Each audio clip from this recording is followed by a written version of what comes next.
नमस्कार साथीहरु, तपाई पनि YouTube च्यानल चलाउनुहुन्छ अनि सोचिरहनु भएको छ YouTubeबाट पैसा कमाउने सकिन्छ त नेपालबाट? जवाफ हो 100% सम्भव छ। आजको भिडियोमा म तपाईलाई 7 वटा जस्तै तरिकाहरू जस्तै आइडियाहरू बताउने छु जसले तपाईलाई नेपालमै बसेर YouTubeबाट आम्दानी गर्न सहयोग गर्छ।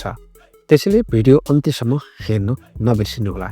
जस्तै सबैभन्दा पार्ट 1 मा छ अथवा पहिलो छ एक्सेस इन्कम भनेको पहिलो तरिका हो YouTube पार्टनर प्रोग्राम। जब तपाईको च्यानलमा 1000 सब्स्क्राइब र 4000 घण्टा वाच टाइम पुरा हुन्छ तब तपाई गुगल एक्सेस मार्फत आम्दानी गर्न सक्नुहुन्छ। जस्तै भिडियोमा विज्ञापन देखिन्छ र त्यो आधारमा तपाई पैसा पाउनुहुन्छ। त्यो नेपालबाट एकदमै सजिलो तरिकाले हामीले कमाइ गर्न सक्छौं। YouTube एउटा एकदमै हाम्रो प्लेटफर्म हो। नेपालमै उपलब्ध छ र पैसा तपाईको ब्याङ्कमा सजिलै आउँछ।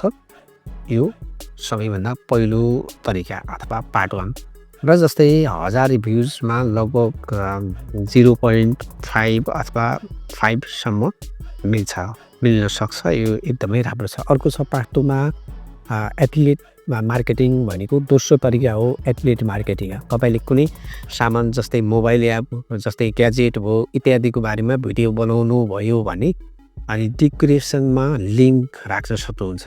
यदि मानिसहरूले त्यो लिंकबाट खरिद गरे भने तपाई कमिसन पाउनुहुन्छ। दराज एफिलिएट पाए भनेको स्पोन्सर भिडियोहरू तपाईको च्यानलमा जस्तै 5000 भन्दा बढी सब्स्क्राइबरहरू भएपछि विभिन्न कम्पनीहरू वा एप मालिकहरूले तपाईलाई हाम्रो एपको रिभ्यू गरिदिनुस् भन्छन्। तपाईले प्रति भिडियोहरू 1000 रु 10000 सम्म लिन सक्नुहुन्छ। अब पोर्टल बेच्ने चौथो तरिका तपाईको ज्ञान बेच्ने। तपाईले सिकाउने सामग्री जस्तै PDF guide Excel format tools बनाउनुस् अनि त्यसलाई ई सेवा वा खल्तीको माध्यमबाट बिक्री गर्न सकिन्छ। जस्तै गुगल साइटमा राख्न सक्नुहुन्छ। पार्ट 5 मा छ सुपर च्याट मेम्बरशिप भनेको पाँचौं उपाय भनेको लाइभ वा सुपर च्याट वा मेम्बरशिप। तपाईको च्यानल मोनेटाइजेसन गएपछि तपाई लाइभ आउन सक्नुहुन्छ अनि दर्शकहरूले तपाईलाई सुपर च्याटमा पैसा कमाउन सक्छन्। यस्तै सदस्यता जोइन गरेर भए नै पछि सही गर्न सक्छन्।